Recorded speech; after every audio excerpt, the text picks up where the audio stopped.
Welcome back, everyone. Welcome to My Simple Life, where my goal is to inspire you, to motivate you, to get you to look at things just a wee bit differently, all on a journey, your journey to creating a simple life. And in this week's episode, I have got a book review for you. As you can see, I have a lot of books, and I've been studying how to live a simple life for so long. And I am reminded how long I've been doing this when I pick up this book.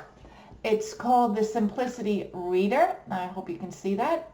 And it's a book that I actually purchased in 2000. In this book, for instance, I wrote down when I purchased this book.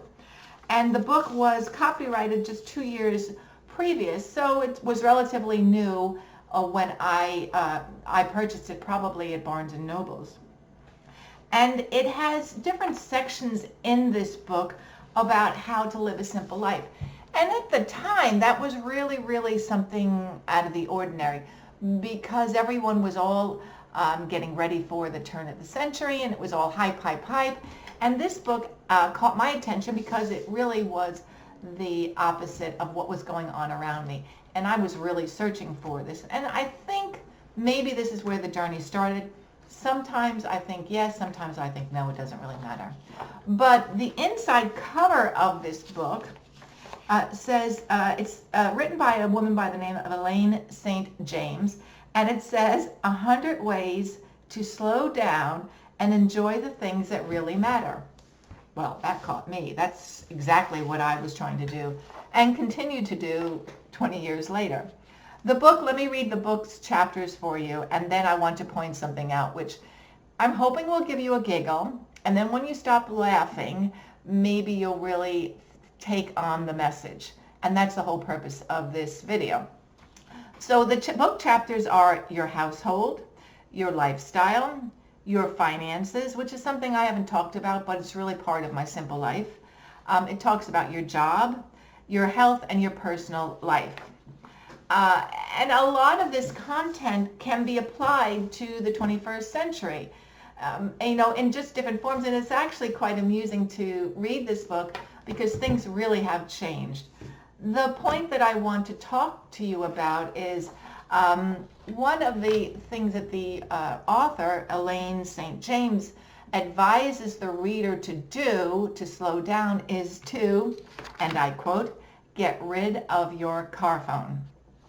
Okay, so do we remember car phones? They had to be installed in your car. They had an antenna, and depending on where you lived in the world, most of the time it was regulated, at least in Britain when I was there, it was regulated by a microphone. You couldn't take your hands off the wheels.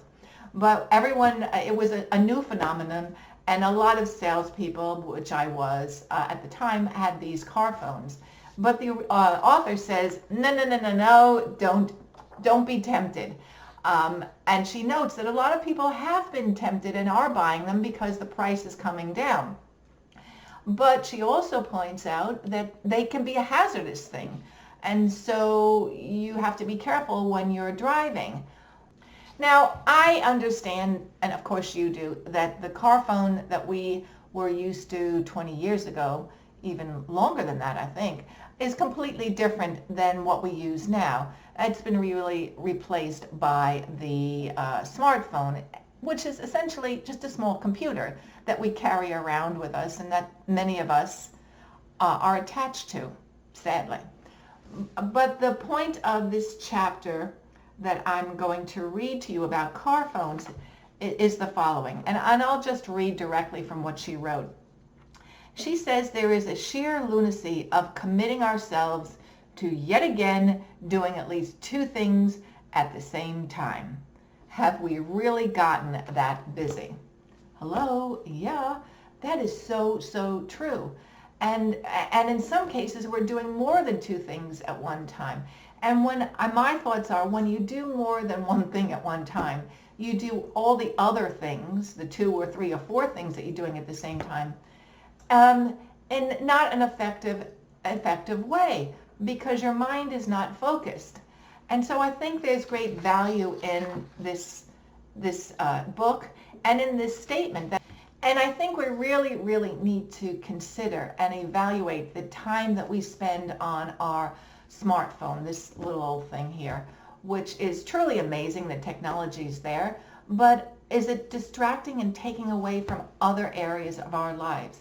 Is it causing you to be overwhelmed and give you angst because you've got too many things going on? So I commend the author. Somehow she knew 20 years later we would be faced with this confusion, and she saw it. Now, I'm sure that you know my opinion on this subject. I know that this device is very, very valuable for so many reasons, for so many people. But I believe that there's a time and place for everything. And in order to live a simple life, you have to recognize where there are distractions and then eliminate them, or at least curtail them. And then life will flow easier. You'll feel so much calmer and content, and it really is amazing. And my example is I never sleep with the phone in my bedroom, and I don't answer business telephone calls past 8 o'clock in the evening, and certainly not before 9 o'clock in the morning. You know, the people that you speak with on a regular basis, you know their numbers and you know their contact information. So that's a pass in my books. But everything else, it shuts down just like any ordinary business. And probably it's a good idea to switch off completely from everyone for a length of time, just to give your brain a little bit of a soothing, calming effect. That is it for this week regarding the topic of this subject. There is a time for everything, and then there's a time for being quiet and doing nothing. And that is something that most of us, including myself, struggle with, but it's just an ongoing process. I would love to know your opinion on this very subject. If you've had any stories, or if you have any stories to tell us, please put them in the comment box below. And in this year, 2021, I am on a mission to share my message. So if you have found this information of use, please hit that share button. Subscribe, of course. Like it, And until next week, I wish everyone a good week. Stay safe, stay well. Toodles.